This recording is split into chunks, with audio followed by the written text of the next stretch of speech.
বলল আচ্ছা ঠিক আছে। পরে আমি আমার খালার বাসায় আন্টির ছেলের সাথে যে পরিচয় হয়েছিল ওকে ফোন দিয়ে সব বলি। ও বলল আচ্ছা দেখি কি করতে পারি। ও খোঁজ নিয়ে জানলো যে ছেলের সাথে ওর বিয়ের কথা চলছে। ওই ছেলেটা অনেক খারাপ, এলাকার মধ্যে নেশা করে মেয়ে নিয়ে অনেকবার ধরা পড়েছে। আমি আমার ফ্রেন্ডকে সব খুলে বললাম, ওকে নিয়ে পালানোর কথাও বললাম। ও বলল আচ্ছা ঠিক আছে। তো আমি ভয়ে ভয়ে ওর আম্মুর নাম্বারে একটা মিস কল দেই। কিছুক্ষণ পর ব্যাক করে। আমার ফ্রেন্ডের কথা বললাম, ও তোমাকে কালকে বের হয়ে আসার সময় নিয়ে আসবে, আমি সব বলে দিয়েছি।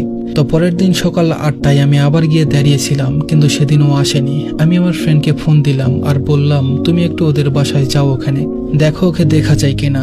তখন প্রায় 12টা বেজে গেছে। কিছুক্ষণ পর আমার ফ্রেন্ড আমাকে ফোন দিয়ে বলল ভাই ওদের বাসার নিচে অনেক লোকজন, সবাই সেজে আছে। আমি ভাবলাম হয়তো ওদের বাসায় মেহমান আসছে, তাই বললাম আচ্ছা ঠিক আছে তাহলে তুমি চলে যাও। আমি আরো কিছুক্ষণ অপেক্ষা করে বাসায় চলে গেলাম। এর কিছুক্ষণ পর আমার নাম্বারে একটা অচেনা নাম্বার থেকে কল আসে। ফোনের ওপাশ থেকে কান্নার সুরে বলতে লাগলো আমি নাবিলা, আজকে আমার বিয়ে। আমাকে জোর করে আটকে রেখেছে। আমি কি করব কিছুই বুঝতে পারছি না, তুমি কিছু করো। তখন আমি কি করব কিছুই বুঝতে পারছিলাম না। আমি আমার বন্ধুকে বললাম তুমি ওদের বাসায় যাও, কিন্তু ও গিয়ে কিছুই করতে পারলো না। ওর বিয়ে হয়ে গেছে ততক্ষণে। ওর বিয়ের কথা শুনে আমার পায়ের নিচ থেকে মাটি সরে গিয়েছিল। পরে নাবিলা ওর শ্বশুর বাড়ি চলে যায়। গিয়ে একটা ফোনের ব্যবস্থা করে আমাকে ফোন দেয়। ও ঠিক মতো কথা বলতে পারছিল না। আমি কান্না করতে করতে বললাম তোমার আর আমার একসাথে থাকা আমাদের ভাগ্যে ছিল না। ও বলল তুমি আমাকে নিয়ে যাও, না হলে আমি আত্মহত্যা করব।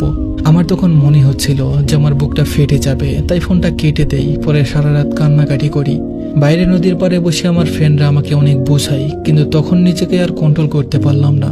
তাই ইচ্ছা মতো সিগারেট আর অন্যান্য নেশা করে ফেলি। পরে রাতটা এভাবেই পার হয়ে যায়। সকালে আমি আমার খালার বাসায় চলে যাই। পরে আমার ফ্রেন্ডকে নিয়ে যাই ওদের বাসায়। বাসার নিচে যেতেই দেখি সবার চোখে পানি, বাসার ভেতরে কান্নাকাটির আওয়াজ। পরে আমার ফ্রেন্ডকে বললাম কি হয়েছে জিজ্ঞাসা করো। ও জিজ্ঞেস করার পর ওদের কথা শুনে আমি ওখানেই বসে পড়ি। ওরা বলে নাবিলা নাকি আত্মহত্যা করেছে। আমি আর নিজেকে ঠিক রাখতে না পেরে জিজ্ঞেস করলাম ও কোথায়। বলল উপরে। আমি এক দৌড়ে গিয়ে দেখি প্রাণহীন একটা পরী লাশের খাটে শুয়ে আছে। আমি একটা চিৎকার দিয়ে বললাম তুমি আমাকে রেখে কেন গেলে, আমাকে নিয়ে যাওনি কেন, তুমি আমার সাথে বেইমানি করতে পারলে কিভাবে। পরে ওখানে থাকা সবাই জিজ্ঞেস করলো যে ছেলেটা কে। পরে আমার ফ্রেন্ড বলল এটাই সেই মানুষ যার জন্য আজকে আপনাদের মেয়ে এভাবে পড়ে আছে। পরে আব্বু অনেক কান্নাকাটি করে আমাকে বলে আমি বুঝতে পারিনি ও যে তোমাকে এতটা ভালোবাসে, আমাকে তুমি মাফ করে দিও বাবা। আমার এখনো ওকে খুব মনে পড়ে। আমি এখনো মাঝে মাঝে ওর কবরের পাশে গিয়ে